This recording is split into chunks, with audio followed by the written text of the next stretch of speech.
안녕하세요. 오늘 저희는 일론 머스크가 폭스뉴스와 했던 인터뷰, 그 영상을 좀 자세히 들여다보려고 합니다.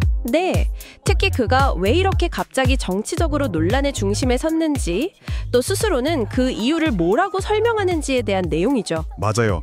불과 한 1년 전만 해도 분위기가 사뭇 달랐던 것 같은데 말이죠. 오늘 여러분께서도 이 인터뷰 내용을 통해서 그의 시각을 좀 더 깊이 이해하시는 계기가 되면 좋겠습니다. 네, 오늘 다룰 내용이 바로 그겁니다. 일론 머스크 본인이 직접 밝히는 여러 가지 주장들. 예를 들면 왜 자기에 대한 비판이 늘었는지, 트럼프는 왜 지지하는지, 트위터는 왜 샀는지 같은 것들이요. 그리고 뭐 국경 문제에 대한 우려라던가 또 자신이 지금 정부 안에서 뭔가 낭비나 사기를 막으려고 노력하고 있다 이런 주장까지 하던데요. 맞습니다. 그런 주장들을 저희가 최대한 객관적으로 전달해드리고 그가 어떤 근거들을 이야기하는지 한번 살펴보겠습니다. 좋습니다. 그럼 바로 그의 이야기로 들어가 보죠. 가장 먼저 지난 1년 동안 자기에 대한 평가가 완전히 달라졌다고 본인이 느끼는 것 같아요. 네, 그렇죠. 심지어 테슬라 매장에 총격이 있었다? 차에 불을 질렀다 이런 얘기까지 하면서 압박이 상당했다고 하더라고요. 어휴, 좀 심각했네요. 근데 그 변화의 원인은 어디서 찾고 있나요? 본인 생각은 어떤 거죠?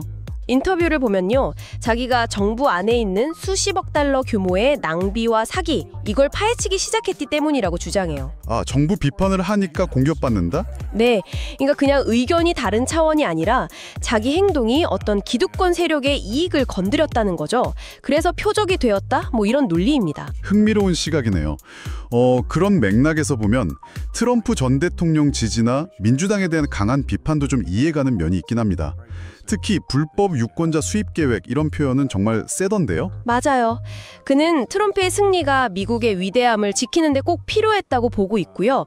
반대로 민주당은 불법 이민자들을 대거 시민권자로 만들어서 미국을 영구적인 일당 독재 국가로 만들려는 계획을 세웠다고 주장합니다. 영구적인 일당 독재요? 굉장히 강한 주장인데요. 네, 그러면서 바이든 행정부가 그 계획을 아주 효과적으로 추진했다고 보고 있어요. 자기가 직접 텍사스, 이글패스 그 국경 지역 가보니까 알겠더라. 이런 경험을 근거로 들기도 하고요. 아, 직접 가봤다고요? 네. 그리고 트위터 인수도 비슷한 맥락에서 설명하는데 이게 다 표현의 자유를 지키기 위해서였다는 거죠. 특히 자기가 보기에 너무 극좌파적인 검열이 심해서 거기에 맞서 싸우려고 인수한 거라고 합니다. 단순히 정치적 입장 표명만 하는 게 아니라 본인이 직접 정부 시스템의 문제를 파고들고 있다고 주장하는 부분도 인상 깊었어요. 구체적인 사례들도 막 들던데요. 네, 그렇죠. 무슨 탐정처럼 문제점을 찾아냈다고 하면서요. 예를 들면 사회보장국 데이터베이스에 죽었는데 등록 안 된 사람이 2천만 명이나 된다거나. 잠깐만요. 2천만 명이요? 그거 진짜 엄청난 숫자인데요? 네, 심지어 360살 먹은 노인도 포함되어 있었다. 이런 식으로 얘기하더라고요. 아, 그 수치가 정확한지는 좀 더 확인이 필요하겠지만 어쨌든 그런 사례들을 제시했다는 거죠? 그렇죠. 또 미래 날짜에 태어난 사람이 실업수당을 받는다거나 9개월짜리 아기한테 중소기업청에서 대출을 내줬다거나 이런 문제들을 자기가 발견했다고 주장해요. 9달 아기한테 대출이라니? 그건 좀... 네. 그리고 현직 연방 공무원 한 10만 명 정도가 실업수당을 부당하게 타갔다는 정황도 포착했다고 하고요. 와... 정말 사실이라면 심각한 문제들인데요? 그래서 이런 문제들을 해결하려고 자기가 여러 개의 모자, 해츠를 쓰고 아주 다방면으로 집중해서 일하고 있다고 비유하더라고요. 심지어 웨스트윙의 작은 사무실 소파에서 잠을 자기도 했다? 이런 일화까지 소개하면서요. 정말이라면 대단한 노력이네요.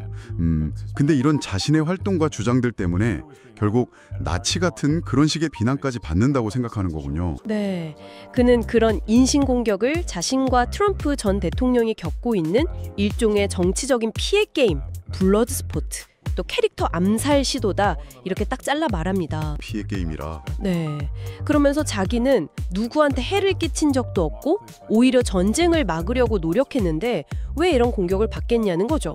결국 이런 공격 자체가 자기 활동이 효과적이라는 증거 아니 됐냐 이렇게 해석하더라고요. 자신에 대한 비판을 오히려 자신의 영향력에 대한 반증으로 받아들이는 거네요. 그렇죠. 트럼프와의 관계에 대해서도 친구라고 생각하고 한 80% 정도는 의견이 일치한다 이렇게 말하기도 하고요. 네, 오늘 일론 머스크 인터뷰 내용을 쭉 한번 살펴봤는데요. 요약을 좀 해보자면 그는 자신의 최근 행보나 발언들이 정부의 낭비, 부패, 또 표현의 자유 억압 같은 문제에 맞서는 정의로운 행동이고 그렇기 때문에 기득권 세력에게 공격받고 있다 이렇게 주장하는 거군요. 맞습니다. 그의 논리는 크게 보면 네 가지 축인 것 같아요. 트럼프 지지, 민주당 비판, 국경 문제에 대한 강한 우려, 그리고 정부 비효율을 개선하려는 자신의 노력. 이 네 가지를 중심으로 자신과 같은 정보에 노출된다면 누구든 자기처럼 생각할 거라는 뭐랄까 굉장히 강한 확신을 보여주고 있죠. 그러니까 자신에게 동의하지 않는다면 그건 정보를 모르거나 아니면 좀 비합리적이기 때문이다. 이런 전제가 깔려 있는 것 같기도 하고요. 네, 그런 뉘앙스가 분명히 있습니다. 흥미로운 지점이네요. 그가 접하는 정보가 그의 현재 입장을 만들었다는 그의 주정대로라면 오늘 저희가 살펴본 이 인터뷰는 그가 어떤 정보들을 중요하게 생각하고 또 어떤 프레임을 통해서 세상을 보고 있는지를 보여주는 중요한 단서가 될 수 있겠습니다. 그렇죠. 그렇다면 여러분께서는 이 인터뷰가 드러내는 그의 세계관, 또 그가 제시하는 문제 해결 방식에 대해서 어떤 질문을 던져보고 싶으신가요? 이 질문을 한번 곱씹어 보시는 것도 의미 있는 시간이 될 것 같습니다.